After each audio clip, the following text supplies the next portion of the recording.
네, 오늘은 우리들의 가장 큰 의무라는 제목으로 하나님 말씀 나누겠습니다.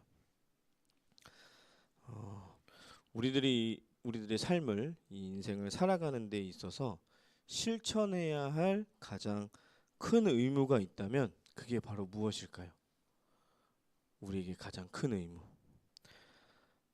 오늘 말씀, 우리 본문 말씀의 거의 끝에 나옵니다. 그것은 바로 하나님을 경외하는 것입니다. 경외. 하나님은 하늘에 계신 존귀한 분이시죠. 근데 그와 반대로 우리는 이 땅에 있는 비천한 존재입니다. 그렇기에 그분은 마땅히 우리가 두려워해야 할 존귀한 분이십니다. 그분에 대한 경외, 즉 그분을 향한 거룩한 두려움을 어떻게 하면 실천할 수가 있을까요? 어떻게 하면?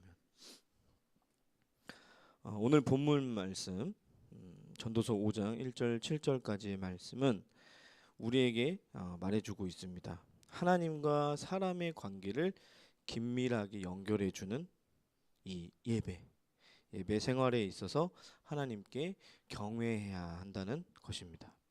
이 예배 생활 중에서도 무엇을 얘기하냐면 예배, 기도, 서원 이 세 가지의 주제를 다루고 있는데요.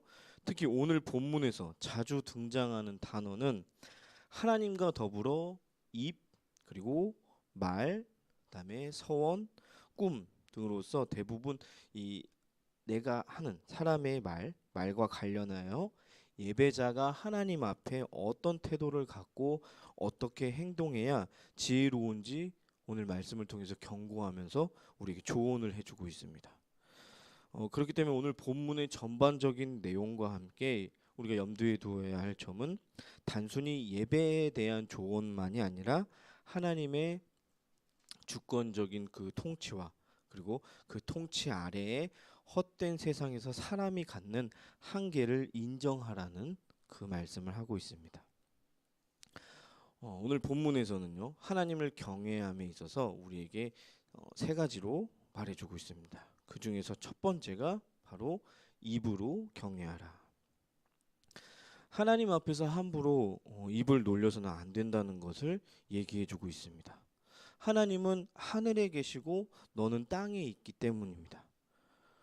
오늘 말씀에 나오죠. 귀한 사람 앞에서는 함부로 입을 놀리는 게 아닙니다. 인간의 예법도 그러한데 하물며 존귀하신 하나님 앞에서는 기도와 찬양 가운데 거룩한 두려움, 이 경외하는 마음이 있어야 한다는 이야기를 하고 있습니다. 말씀을 보면서 얘기하자면 오늘 1절에서 전도자는요 우리에게 영적 생활에 있어서 거짓 예배를 경고하며 하나님을 참되게 예배하라고 말해주고 있습니다. 하나님의 집에 들어갈 때 발을 삼가라. 이 조언은 하나님을 예배하러 이 성전에 가는 마음의 태도에 주의를 기울이라는 그런 뜻입니다. 발을 삼가라는 그 말은 조심하라는 뜻으로 성전이 예배자의 발걸음만 왔다 갔다 하는 곳이 아니라 그에 맞는 합당한 태도와 목적을 가지고 가야 함을 나타냅니다. 제가 이제 주일학교 시절에요. 어렸을 때 이제 교회에 갈 때 항상 이제 어머니께서 하신 말씀이 있었어요. 그때는 이해가 안 됐습니다. 왜 그랬는지 모르겠는데 양말을 꼭 신고 가라. 반바지는 안 된다. 여름에도 저는 긴 바지를 입고 갔어요. 그리고 샌들 안 된다. 운동화 신고 가라. 근데 그렇게 작은 거 하나가 내가 하나님을 예배하러 그 예배하는 그 길에 나의 마음과 태도, 자세 그런 거에 대해서 어머니가 말씀해 주신 거더라고요. 시간이 흐르고 난 뒤에 생각해 보니까요. 그때는 그게 너무 싫었습니다. 저도 다른 친구들과 같이 여름에 반바지 입고 양말 안 신고 쓰레박 찍찍 끌고 그렇게 가고 싶었어요. 근데 나중에서 생각해 보니까 참 부모님 말씀대로 한 게 그나마 잘했다. 내가 하나님께 그나마 내 예배에 대한 내 마음, 내 태도, 내 자세를 그나마 외모로서 보여드린 거 아닌가 그렇게 생각이 들었습니다. 이스라엘 백성은요. 이스라엘 백성들은 하나님의 처소인 그 성막이나 성전에서 하나님을 예배하고 꼭 무엇을 했냐면요. 제물을 드려야 했습니다. 제물. 그들은 하나님이 모세를 통해서 가르쳐 주신 대로 적합한 제물을 준비해야 했고, 그리고 그때 당시 제사장들의 가르침을 받아서 하나님이 일러주신 적합한 절차를 따라 제사장의 인도하에 하나님께 제물을 드려야 했습니다. 그러나 율법에 따라서 제물을 들고 성전에 가는 것 그 자체에만 치중하고 그것으로 예배자의 의무를 다했다고 생각한다면 그것은 큰 잘못이겠죠. 예를 들어서요. 제물의 크기를 가지고 내가 예배를 정말 잘 드렸다, 못 드렸다 이렇게 나눠진다면 어떻게 했을까요? 무조건 큰 제물을 갖다 바쳤겠죠. 아, 나는 이만큼 큰 거 바쳤으니까 난 예배 잘했어. 나는 힘들어서 요만한 거밖에 못 바쳤는데 난 예배 못했네. 이런 게 아니라는 겁니다. 전도자가 지적하듯이 하나님께 귀 기울이고 순종하기 위해 하나님께 가까이 나아가는 것이 예배자가 그의 처소를 방문하는 합당한 태도이며 목적이라는 것입니다. 그래서 하나님도 그에게 가까이 하는 중에 그분의 거룩함을 보여주시고 사람들로부터 영광을 얻을 것이라고 직접 말씀을 하셨습니다. 그러므로 예배자가 영광을 얻을 예배자가 제물을 드리러 가기에 앞서 성전이 하나님이 계신 곳임을 우리에게 다시 한번 상기시켜주고 겸손히 하나님의 임재에 대한 두려움과 기대감을 가지는 것이 마땅하다고 얘기하는 거예요. 또한 하나님이 거룩하심을 기억하여서 예배자 자신도 성결한 마음으로 흠없는 제물을 준비하여 나아가는 것이 마땅합니다. 이와 같은 하나님의 임재에 대한 자각과 내가 아는 것과 하나님께 가까이 나아가고자 하는 그 간절함과 경외심 없이는 제물만 드린다면 이는 오늘 말씀에서 전도자가 1절에서 지적하듯이 뭘 행하는 것이요? 우매함과 악을 행하는 것입니다. 전도자는 이들이 잘못된 예배를 드리는 그 악을 행하면서도 그것이 악이라는 것조차 모르는 그 미련한 자임을 밝히면서 하나님을 가까이하여 그에게 귀 기울이는 것이 그것이 바로 참되고 지혜로운 예배임을 다시금 확인시켜 줍니다. 오늘 말씀 1절에 이어서 2절에서 3절에서는요. 전도자는 하나님께 말하는 것, 즉 뭐에 대해서? 기도에 대해서 조언합니다. 이 기도에 대한 조언은 바로 다음에 나오는 주제인 서원과 자연스럽게 연결이 되는데요. 기도는요, 하나님께 예배하는 것이며 하나님과 친밀한 관계를 시작하고 지속하는 기본적인 행동입니다. 오로지 하나님의 백성만이 가질 수 있는 특권이었고요. 하나님의 은혜입니다. 그러나 전도자는 이 특권을 누리는 데에 있어서도 앞에 말한 1절과 같이 합당한 태도와 행동이 요구되는 점을 다시 한번 설명해 줍니다. 기도에 대한 전도자의 조언은 뭐라고 얘기하냐면 하나님 앞에서 말을 주의하라. 그렇게 얘기하고 있어요. 기도할 때 성급히 함부로 기도해서는 안 되며 불필요하게 말을 많이 하는 것도 적절치 않다는 뜻입니다. 전도자는 그 이유로 하나님은 하늘에 계시고 기도하는 자는 땅에 있음을 언급합니다. 여기서 전도자의 의중을 명확히 알기라는 것은 우리에겐 쉽지 않습니다. 하늘과 땅을 대조하여 하나님과 인간 사이에 어떤 막대한 신분 차이와 거리의 그 차이를 가리키는 것일 수도 있습니다. 인간 세상에서도 지위가 낮은 자가 높은 자에게 말할 때 상대에 대한 두려움을 갖고 함부로 말하지 않으며 말을 절제하려고 애쓰잖아요. 회사 생활할 때요. 부하 직원이 상사에게 반말로 막 말을 심하게 하나요? 그럴 수가 없죠. 회사 내에서는요. 아무리 부하 직원이 나이가 많고 상사가 어려도 어떻게 해요? 회사 안에서는 그 안에서의 계급적인 사회가 있기 때문에 직책이 있기 때문에 그렇게 함부로 못하겠죠. 더구나 하나님은 온 세상을 통치하는 신이시고 우리는 그분의 피조물이므로 이것을 인식하여 하나님께 대한 경외감을 갖고 진지하게 기도할 수 있어야 한다는 그 의미도 포함되어 있습니다. 기도에 대한 전도자의 경고는 예수님의 경고와도 오늘 연결이 됩니다. 예수님은요, 남에게 보이려는 어떤 가식적인 기도와 중언부언하는 기도를 책망하심으로써 하나님께 집중하여 내가 진심과 절제가 깃든 기도를 하라고 조언하셨습니다. 이처럼 전도자와 예수님의 경고는요, 성급하고 장황한 기도가 하나님께 뭐예요? 적절치 못하면서 여기서 사람의 우매함을 드러난다고 말해주고 있습니다. 한편 예수님은 경고의 이유로 하나님은 이미 우리가 무엇을 구할지 아시기 때문이라고 설명하시면서 하나님의 능력을 강조하셨습니다. 오늘 말씀에서 얘기하는 두 번째는요, 삶으로 경외하라는 거예요. 삶의 실천으로 경외하라는 것입니다. 하나님 앞에서 내가 서원한 것이 있다면 두려움으로 지켜야 합니다.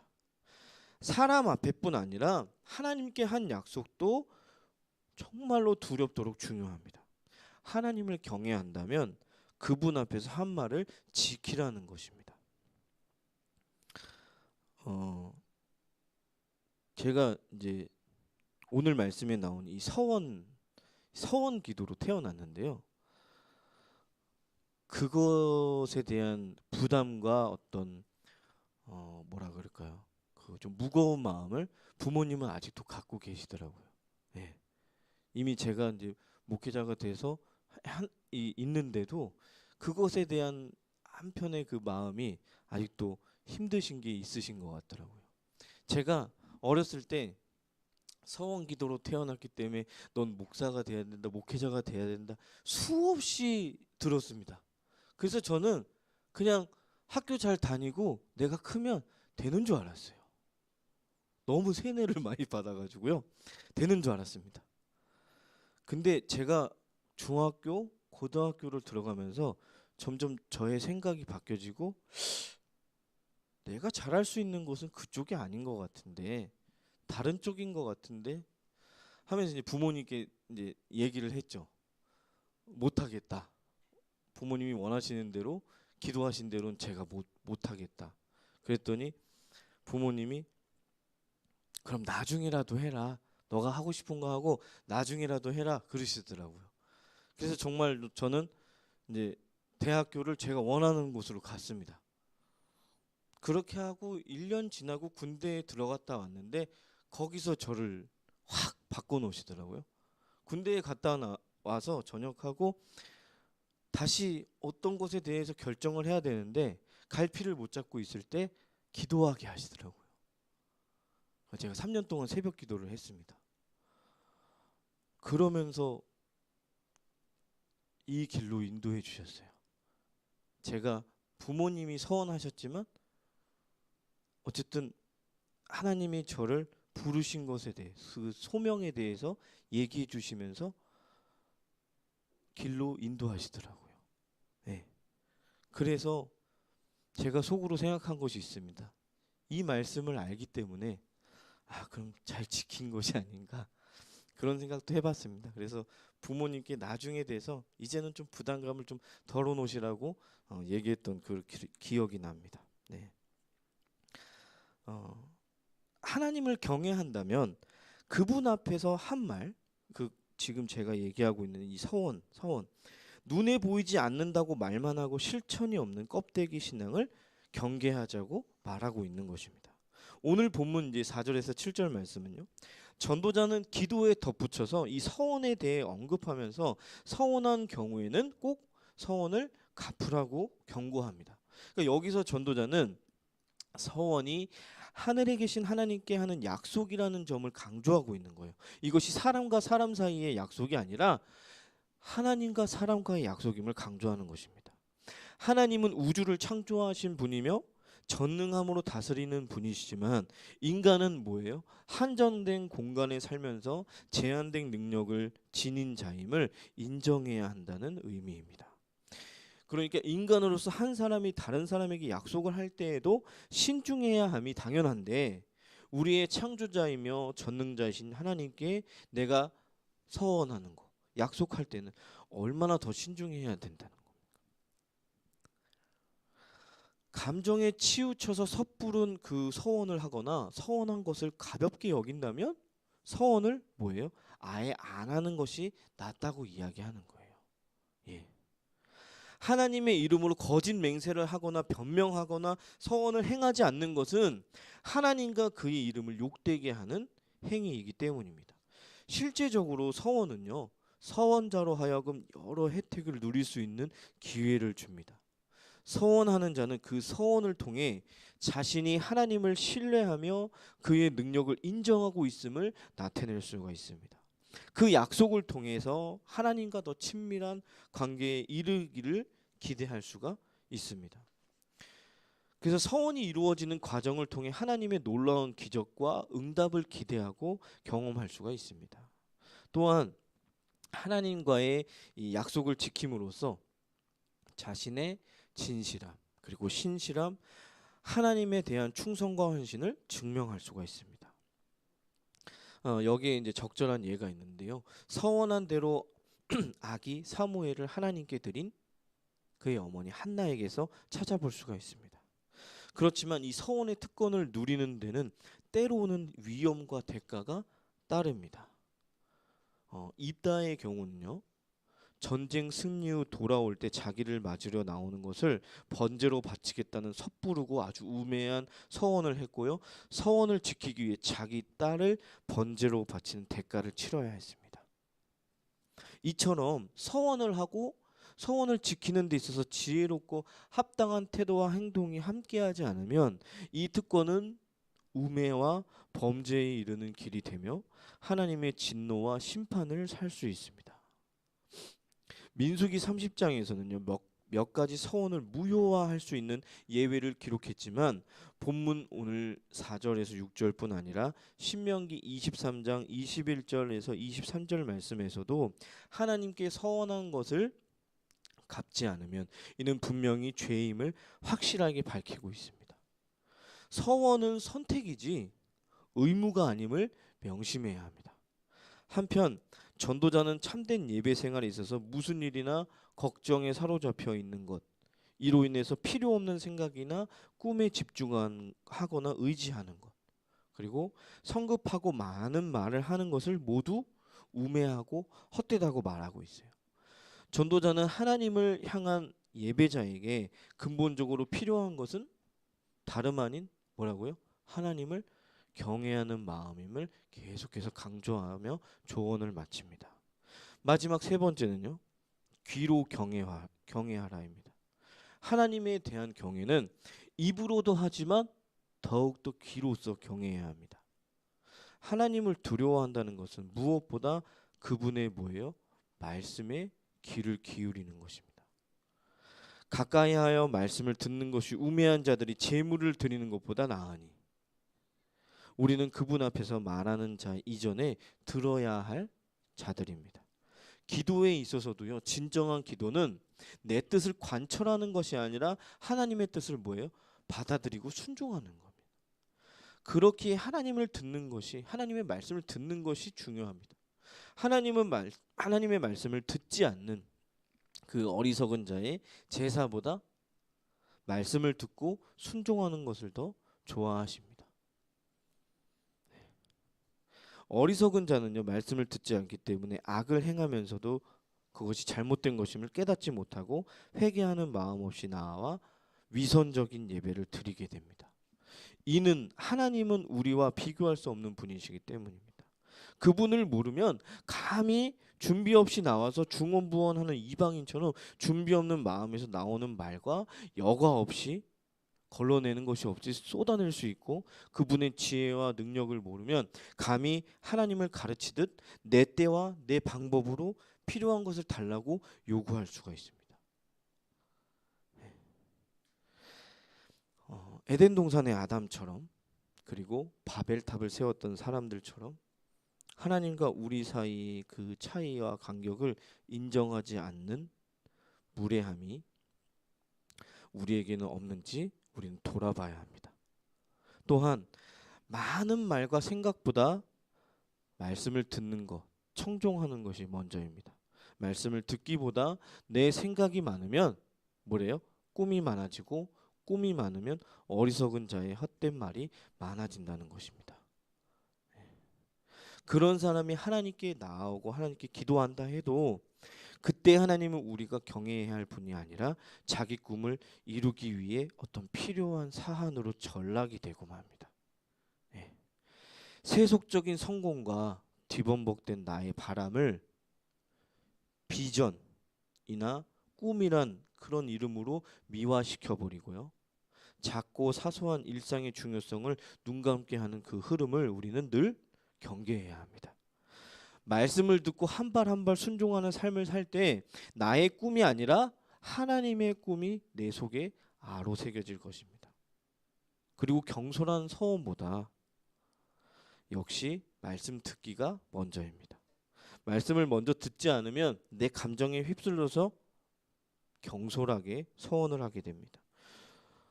전도자는 서원한 것은 반드시 갚으라고 하고 예수님은 아예 서원하지 말라고 하셨습니다. 온전히 신뢰하는 사람에게 맹세할 필요가 없듯이 하나님을 아버지라고 부르는 온전한 관계를 맺으면 맹세할 필요가 없기 때문입니다. 하나님은 온갖 서원을 담아 결연히 맹세하는 사람보다 하나님의 말씀을 누구보다도 청종하며 잘 듣고 순종하며 날마다 자신과 교제하는 사람을 더 신뢰하십니다. 그래서 마지막으로요. 잠언에서는 여호와를 경외하는 것이 지혜의 근본이라고 말을 했습니다. 이 말씀은 하나님을 두려워하는 것이 신앙 지식의 근본이라는 그런 의미를 우리에게 알려주고 있습니다. 그래서 하나님을 향한 거룩한 두려움, 바로 이 경외함이 우리 안에 매일매일 새롭게 회복되시기를 주님의 이름으로 축원합니다. 기도하겠습니다. 하나님 감사합니다. 우리가 매주 하나님의 말씀 속에서 우리들의 삶의 길을 찾아봅니다. 무엇이 옳고 그른지 우리가 전해 듣는 말씀을 듣고 깨닫게 하여 주시고 그 말씀을 통해서 하나님께 영광 돌리는 삶을 살아가는 우리 모두가 되게 하여 주시옵소서. 대림절을 지키고 있는 우리들 언제나 말씀을 더욱더 깊이 묵상하게 하여 주시고 묵상을 통한 은혜를 충만히 누릴 수 있도록 도와주시옵소서. 어지러운 국가의 현실로 인해 나라에 대한 신뢰를 잃어버리기도 하지만 이럴 때일수록 우리 믿음의 사람들이 신앙을 가진 우리들이 그리스도인 된 우리들이 더욱더 깨어서 기도하게 하여 주시옵소서. 예수님의 이름으로 기도합니다. 아멘. 우리 찬송가 542